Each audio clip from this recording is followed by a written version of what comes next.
Hello everyone, this is Ashok Kumar. You are watching my YouTube channel Your English Matter.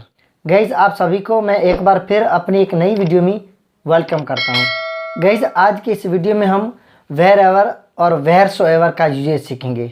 जैसा कि guys आप जानते हैं हम कंपाउंड रिलेटिव प्रोनाउंस को डिस्कस कर रहे हैं, कंपाउंड रिलेटिव प्रोनाउंस का यूजेज सीख रहे हैं। इससे पहले हम whoever, who so ever, who so, whomever, whomsoever, whichever, whichsoever, whatever और वाट सो एवर का यूजेज सीख चुके हैं। आज की इस वीडियो में हम डिस्कस करेंगे वेर एवर और वेर सो एवर को as a compound relative pronoun. तो गाइज वेर एवर और वेर सो एवर का इस्तेमाल सीखने से पहले हमें वेर के बारे में पता होना चाहिए। जब हम वेर को एज ए प्रोनाउन इस्तेमाल करते हैं तो उसका मतलब बनता है जहाँ या जिस जगह। गाइज वेयर का इस्तेमाल हम एज ए रिलेटिव प्रोनाउन सीख चुके हैं। कंपाउंड रिलेटिव प्रोनाउंस पहले जब हम रिलेटिव प्रोनाउंस पढ़ रहे थे तब मैंने एक वीडियो बनाया था relative pronouns used for time, reason and place. उस वीडियो में वेयर का इस्तेमाल व्हेन और वाई के साथ वेयर का इस्तेमाल मैं पढ़ा चुका हूँ। गाइज वेयर प्रोनाउन के साथ साथ एज एन एडवर्ब भी फंक्शन करता है। गाइज आज हम पढ़ेंगे वेयर एवर और वेयर सो एवर। उससे पहले मैं आपको बता दूं कि वेयर का मतलब क्या है और वेयर जो है वो किस तरह as a relative pronoun function करता है और उसके साथ साथ वो किस तरह एज एन एडवर्ब भी फंक्शन करता है। गाइज आप जानते हैं प्रोनाउंस ऐसे वर्ड्स हैं जो किसी नाउन की जगह पर इस्तेमाल होते हैं। ऐसे अल्फाज, ऐसे वर्ड्स जो नाउन की जगह पर इस्तेमाल किए जाते हैं उनको हम प्रोनाउन कहते हैं। और गाइज रिलेटिव प्रोनाउंस हम उनको कहते हैं सेंटेंस में उससे पहले आने वाले नाउन या प्रोनाउन से रिश्ता दिखाते हैं या किसी नाउन या प्रोनाउन का हवाला देते हैं। मतलब किसी नाउन या प्रोनाउन के बारे में बात करते हैं तो उनको हम रिलेटिव प्रोनाउन कहते हैं। जब प्रोनाउंस रिलेशन का काम करते हैं तब उनको हम रिलेटिव प्रोनाउंस कहते हैं। और गाइज एडवर्ब ऐसे वर्ड्स हैं जो किसी वर्ब मतलब किसी एक्शन या किसी एडवर्ब या किसी एडजेक्टिव को मॉडिफाई करते हैं। एडवर्ब्स ऐसे वर्ड्स हैं जो किसी एडजेक्टिव, किसी एडवर्ब या किसी वर्ब को मॉडिफाई करते हैं। मॉडिफाई करने का मतलब है उसकी मीनिंग में इजाफा करते हैं। गाइज यहाँ पर आज हम वेर एवर और वेर सो एवर का इस्तेमाल सीखेंगे, लेकिन गाइज उससे पहले मैंने ये सोचा कि आपको वेर के बारे में थोड़ा बता दूं। वेर का इस्तेमाल हम रिलेटिव प्रोनाउंस में पढ़ चुके हैं एज ए रिलेटिव प्रोनाउन। मुझे उम्मीद है आपने वो वीडियो ज़रूर देखा होगा। अगर वो वीडियो नहीं देखा है तो उसका लिंक डिस्क्रिप्शन में मौजूद है। आप वेर का इस्तेमाल एज ए रिलेटिव प्रोनाउन सीख सकते हैं। लेकिन गाइज वेर एवर और वेर सो एवर जो हमारे कंपाउंड रिलेटिव प्रोनाउंस है उनका इस्तेमाल सीखने से पहले मैंने यहाँ पर वेर के 3 सेंटेंसेस लिखे हैं। इन सेंटेंसेस में जिस तरह अभी मैंने बताया वेयर जो वो प्रोनाउन के साथ साथ एज एन एडवर्ब भी फंक्शन करता है। तो गाइज मेरे यहाँ पर ये 3 सेंटेंसेस लिखने का मतलब ये हमारे कुछ ऐसे रिलेटिव प्रोनाउंस हैं जो कि रिलेटिव प्रोनाउंस के साथ साथ एज एन एडवर्ब एक ही वक्त में एक ही सेंटेंस में वो फंक्शन करते हैं।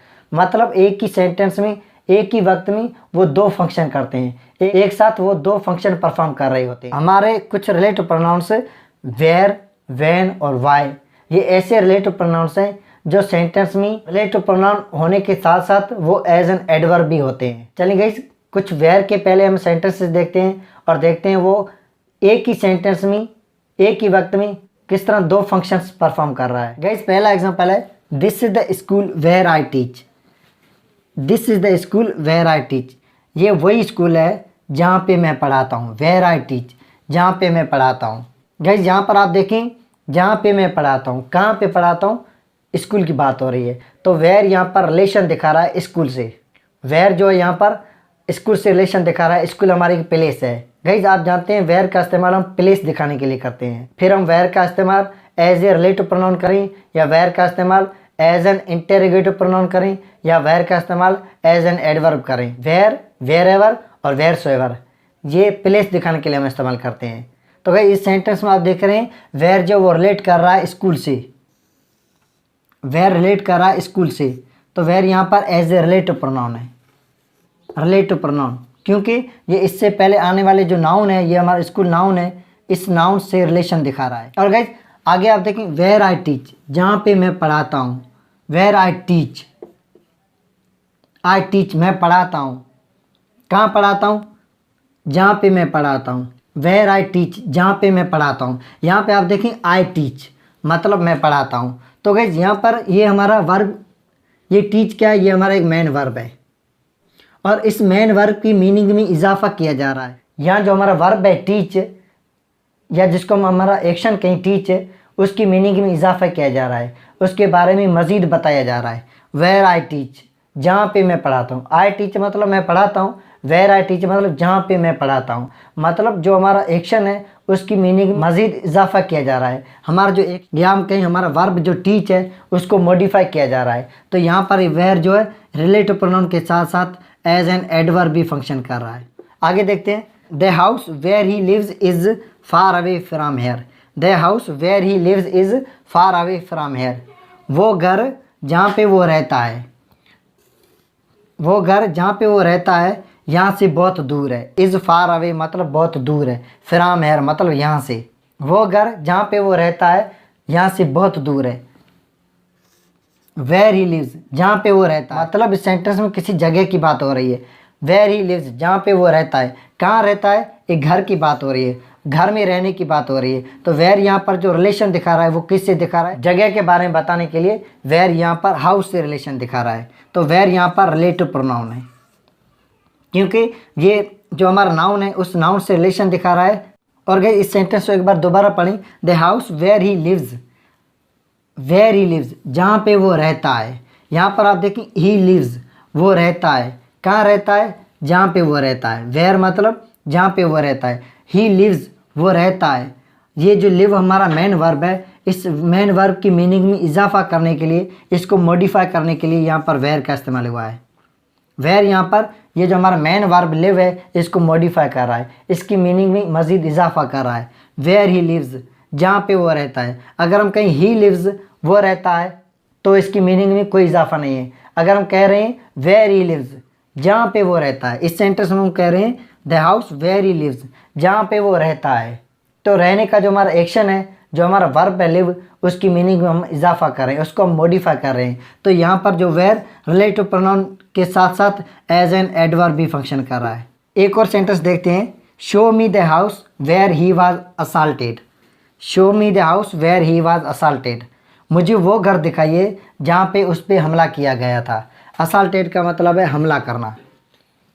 Show me the house where he was assaulted, मुझे वो घर दिखाइए जहाँ पर उस पर हमला किया गया था। यहाँ पर आप देखें वेयर ही वाज असल्टेड जहाँ पे उस पर हमला किया गया था। कहाँ पे हमला किया गया था, एक हाउस में। तो यहाँ पर वेयर जो वो रिलेशन दिखा रहा है, वेयर जो बात कर रहा है हाउस के बारे में, मतलब वेयर यहाँ पर एज ए रिलेटिव प्रोनाउन इस्तेमाल हो रहा है। और इस सेंटेंस को दोबारा पढ़ के देखते हैं, show me the house where he was assaulted, मुझे वो घर दिखाइए जहाँ पर उस पर हमला किया गया था। ही वाज असल्टेड उस पर हमला किया गया, कहाँ पे हमला किया गया, वेयर ही वाज असल्टेड जहाँ पे हमला किया गया। तो मतलब जो हमला किया गया है, जो हमारा एक्शन है, उसकी मीनिंग में मज़ीद इजाफा किया जा रहा है। वहाँ पे जगह का बताया जा रहा है कि फ़लानी जगह पे उस पर हमला किया गया था। तो गाइस यहाँ पर वेयर जो वो असल्टेड जो हमारा वर्ब है उसकी मीनिंग में इजाफा कर रहा है, उसको मॉडिफाई कर रहा है। तो वेयर रिलेटिव प्रोनाउन के साथ साथ यहाँ पर एज एन एडवर्ब भी फंक्शन कर रहा है। तो गाइस आपने देखा इन तीनों सेंटेंसेस में वेयर जो वो उससे पहले आने वाले नाउन, यहाँ पर स्कूल था, यहाँ पर हाउस है, यहाँ पर हाउस है, उससे पहले आने वाले नाउन से रिलेशन दिखा रहा है, एज ए रिलेटिव प्रोनाउन इस्तेमाल हो रहा है। और उसके साथ साथ आगे जो उसका वर्ब है उस वर्ब की मीनिंग में भी इजाफा कर रहा है, उस वर्ब को भी मॉडिफाई कर रहा है। इसलिए यहाँ पर वेयर जो वो एज एन एडवर्ब भी इस्तेमाल हो रहा है। तो गाइस आपने देखा वेयर जो है एक ही सेंटेंस में दो तरह के फंक्शंस परफॉर्म कर रहा है, एज ए रिलेटिव प्रोनाउन और एज एन एडवर्ब। और गाइस वेयर का इस्तेमाल एज एन रिलेटिव एडवर्ब हम आने वाले वीडियोज़ में सीखेंगे। जब हम रिलेटिव एडवर्ब्स को पढ़ेंगे तो मैं इसका इस्तेमाल और डिटेल में पढ़ाऊँगा। तो गाइस ये 3 सेंटेंसेस समझाने का मेरा मतलब ये था कि आपको समझ आ जाए कि कुछ ऐसे रिलेटिव प्रोनाउंस हैं जो रिलेटिव प्रोनाउंस के साथ साथ वो एज ए रिलेटिव एडवर्ब भी फंक्शन करते हैं, मतलब एज एन एडवर्ब फंक्शन करते हैं रिलेशन दिखाने के लिए। चलिए गाइस अब हम अपने आज के मेन टॉपिक की तरफ बढ़ते हैं। और आज का हमारा आज टॉपिक है वेयर एवर और वेयर सो एवर का इस्तेमाल as a compound relative pronoun. तो गाइस आप जानते हैं जब हम रिलेटिव प्रोनाउन के साथ एवर या सो लगा देते हैं तो वो कंपाउंड रिलेटिव प्रोनाउन बन जाते हैं। इसी तरह हमने वेयर के साथ एवर लगा दिया, यहाँ पर वेयर के साथ एवर लगा दिया तो ये वेयर एवर बन गया। यहाँ पर वेयर के साथ सो एवर लगा दिया तो ये वेयर सो एवर बन गया। और गाइस आप जानते हैं वेयर का मतलब है जहाँ या जिस जगह, वेयर एवर और वेयर सो एवर का मतलब है जहाँ भी, जहाँ कहीं भी जिस जगह भी। और गाइस आप जानते हैं जो हमारे प्रोनाउंस हैं वो सब्जेक्टिव केस में इस्तेमाल होते हैं एज ए सब्जेक्ट, और ऑब्जेक्टिव केस में इस्तेमाल होते हैं एज एन ऑब्जेक्ट। तो गाइस पहले हम वेयर एवर और वेयरसोएवर का इन सेंटेंसेस में मतलब देखेंगे। जो मैंने एग्जाम्पल्स लिखे हैं इनमें इनका मतलब देखेंगे, और मतलब के बाद मैं आपको बताऊंगा कि किन किन सेंटेंसेस में वेयर एवर और वेयरसोएवर जो है वो एज एन ऑब्जेक्ट इस्तेमाल हो रहा है। और गाइस आप जानते हैं कंपाउंड रिलेटिव प्रोनाउंस जो है वो एम्फेसिस करने के लिए हम इस्तेमाल करते हैं, मतलब जोर देकर बोलने के लिए हम इस्तेमाल करते हैं। चलिए गाइस पहला सेंटेंस देखते हैं। Wherever you go I shall follow you. Wherever you go I shall follow you. जहाँ कहीं भी आप जाएंगे आई विल फॉलो यू, मैं आपके पीछे आऊँगा, मैं आपका पीछा करूँगा या मैं आपको फॉलो करूँगा। Wherever you go I shall follow you, जहाँ कहीं भी आप जाएंगे मैं आपको फॉलो करूँगा। यहाँ पर वेयर एवर का मतलब है जहाँ कहीं भी या जहाँ भी या जिस जगह भी। I shall follow you wherever you go. I shall follow you wherever you go, जहाँ कहीं भी आप जाएंगे मैं आपको फॉलो करूँगा। Wherever he is you will find him. Wherever he is you will find him, वो जहाँ कहीं भी होगा। वेयर एवर ही इज़, वो जहाँ कहीं भी होगा। यू विल फाइंड हिम, आप उसे तलाश कर लोगे या आप उसे ढूंढ लोगे। You will find him wherever he is, वो जहाँ कहीं भी होगा आप उसे ढूंढ लोगे या तलाश कर लोगे। She knows the address where I live. She knows the address where I live, जहाँ कहीं भी मैं रहता हूँ वो उसका पता जानती है। जहाँ कहीं भी मैं रहता हूँ वो उसका पता जानती है।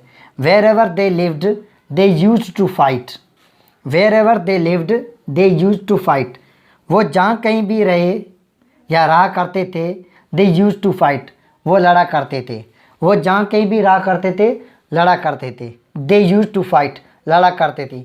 यूज्ड टू का इस्तेमाल हम पास्ट की हैबिट्स दिखाने के लिए करते हैं। They used to fight wherever they lived, जहाँ कहीं भी वो रहा करते थे लड़ा करते थे। गाइस आपने मेरे कंपाउंड रिलेटिव प्रोनाउन के सभी वीडियोज़ में देखा होगा कि इन सेंटेंसेस का मतलब जो हम कंपाउंड रिलेटिव प्रोनाउन से ही शुरू करते हैं। जिस तरह इन सेंटेंस का हम मतलब लेते हैं तो जहाँ पर वेयर एवर, इन सेंटेंस में आप देख रहे हैं वेयर एवर लगा हुआ है, वेयर एवर से ही इसकी मीनिंग हम निकालना शुरू। हम इसकी मीनिंग लेते हैं जहाँ पर हमारा कंपाउंड रिलेटिव प्रोनाउन इस्तेमाल होता हो।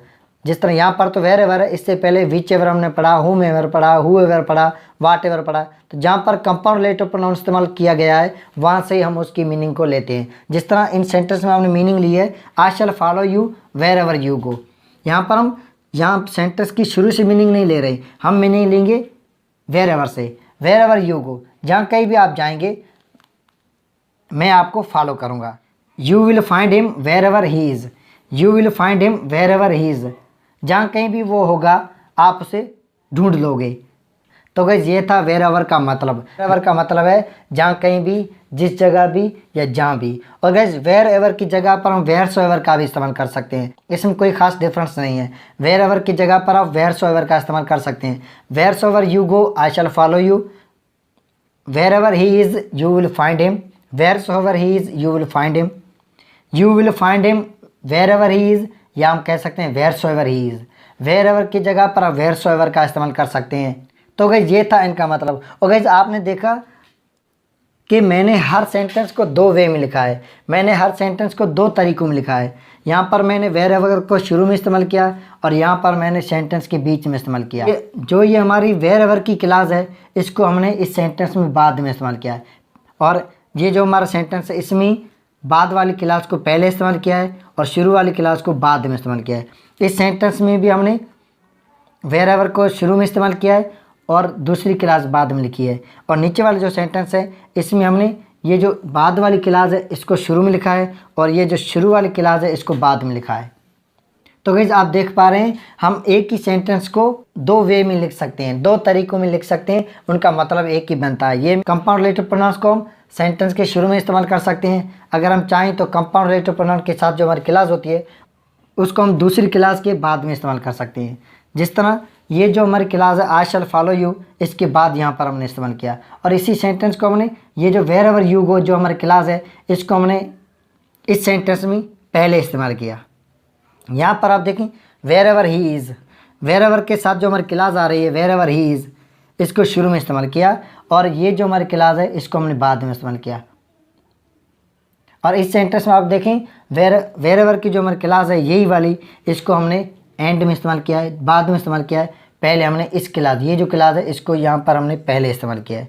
तो गाइस आप जिस तरह भी इस्तेमाल करें वेर एवर को, कंपाउंड रिलेटिव प्रोनाउंस को सेंटेंस के शुरू में इस्तेमाल करें या बीच में इस्तेमाल करें, उन सेंटेंस का मतलब एक ही बनता। तो गाइस अभी तक मैंने ये समझाया कि इनका मतलब क्या है। वेर एवर का मतलब है जहाँ कहीं भी, जहाँ भी या जिस जगह भी, और आपने देखा इनको हम दो तरह के सेंटेंसेस में इस्तेमाल कर सकते हैं। मैंने ये बताया वेर एवर की जगह पर आप वेयरसोएवर का इस्तेमाल कर सकते हैं, इनमें कोई खास डिफरेंस नहीं है। चलिए गाइस अब हम देखते हैं किस किस सेंटेंस में वेर एवर जो है वो एज एन ऑब्जेक्ट फंक्शन कर रहा है, ऑब्जेक्टिव केस में है, और किस सेंटेंस में एज ए सब्जेक्ट फंक्शन कर रहा है, मतलब सब्जेक्टिव केस। तो गाइस वही ट्रिक जो मैं रिलेटिव प्रोनाउंस से ही बताता रहा हूँ, रिलेटिव प्रोनाउंस के सभी वीडियोज़ में मैंने बताई, और उसके बाद जब से हमने कंपाउंड रिलेटिव प्रोनाउन शुरू किया है तब से भी मैं वही ट्रिक आपको बताता रहा हूँ। उस ट्रिक से आप पहचान सकते हैं कि हमारे जो रिलेटिव प्रोनाउंस हैं वो सब्जेक्टिव केस में है या ऑब्जेक्टिव केस में है। वही ट्रिक मैं यहाँ पर भी आपको बताता हूँ।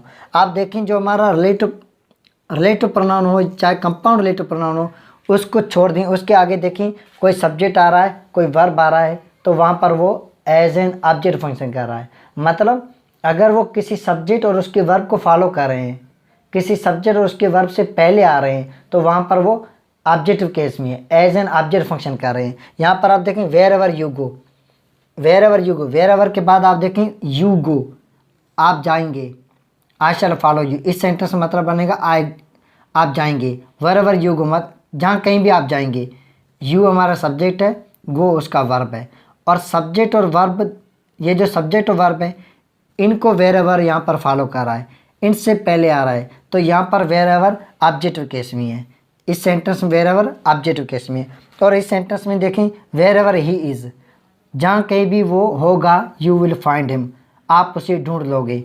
Where ever he is, he subject है, इज़ उसका वर्ब है। तो गाइस आप देख पा रहे हैं इस सेंटेंस में वेर एवर जो है वो सब्जेक्ट और वर्ब को फॉलो कर रहा है, एक सब्जेक्ट और उसके वर्ब को फॉलो कर रहा है, मतलब एक सब्जेक्ट और उसके वर्ब से पहले आ रहा है, तो यहाँ पर ये ऑब्जेक्टिव केस में है। और ये जो हमारा तीसरा नंबर सेंटेंस है, she knows the address wherever I live, और ये तीसरे नंबर जो सेंटेंस है यहाँ पर भी आप देखें wherever I live, wherever के बाद आई आ रहा है और लिव आ रहा है, आई सब्जेक्ट है, लिव उसका वर्ब है, सब्जेक्ट और वर्ब को फॉलो कर रहा है, तो यहाँ पर ये wherever as an object function कर रहा है, एज एन ऑब्जेक्ट इस्तेमाल हो रहा है। और गाइस सब्जेक्टिव केस के लिए मैंने आपको बताया था, आप रिलेटिव प्रोनाउन हो चाहे कंपाउंड रिलेटिव प्रोनाउन हो उसको छोड़ दें, आगे देखें सिर्फ वर्ब आ रहा है, तो वहाँ पर वो subjective case. Compound relative pronounce जो है वो सिर्फ और सिर्फ वर्ब को फॉलो कर रहे हैं, मतलब उसके बाद सिर्फ और सिर्फ वर्ब आ रहा है, कोई सब्जेक्ट नहीं आ रहा है, तो वहाँ पर वो सब्जेक्टिव केस में होता है। तो गाइस आपने इन सेंटेंस में देखा वेर एवर और वेयरसोएवर का जो इस्तेमाल वो सिर्फ और सिर्फ ऑब्जेक्टिव केस में हो रहा है। तो गाइस वेर एवर और वेयरसोएवर वेर की तरह सिर्फ और सिर्फ ऑब्जेक्टिव केस में इस्तेमाल होता है, इसका सिर्फ ऑब्जेक्टिव केस ही बनता है। तो गाइज ये था वेर एवर और वेयरसोएवर का इस्तेमाल। गाइज उम्मीद करता हूँ आपको आज का ये टॉपिक समझ आ गया होगा। गाइज अगर आपको ये वीडियो अच्छा लगे तो लाइक करें और ज़्यादा से ज़्यादा शेयर करें, ताकि ज़्यादा से ज़्यादा लर्नर्स और स्टूडेंट्स तक हमारे वीडियोस पहुँच सकें। गाइज अगर आप नए मेरे चैनल पर पहली बार आए हैं तो आपसे गुजारिश है मेरे चैनल को सब्सक्राइब कर लीजिए और साथ में बेल आइकन को ज़रूर प्रेस कीजिए, क्योंकि मेरा हर नया अपलोड होने वाला वीडियो आपको नोटिफिकेशन में टाइम पर मिलता रहे। चलिए गाइज मिलते हैं नेक्स्ट वीडियो में, तब तक के लिए goodbye, thanks for watching.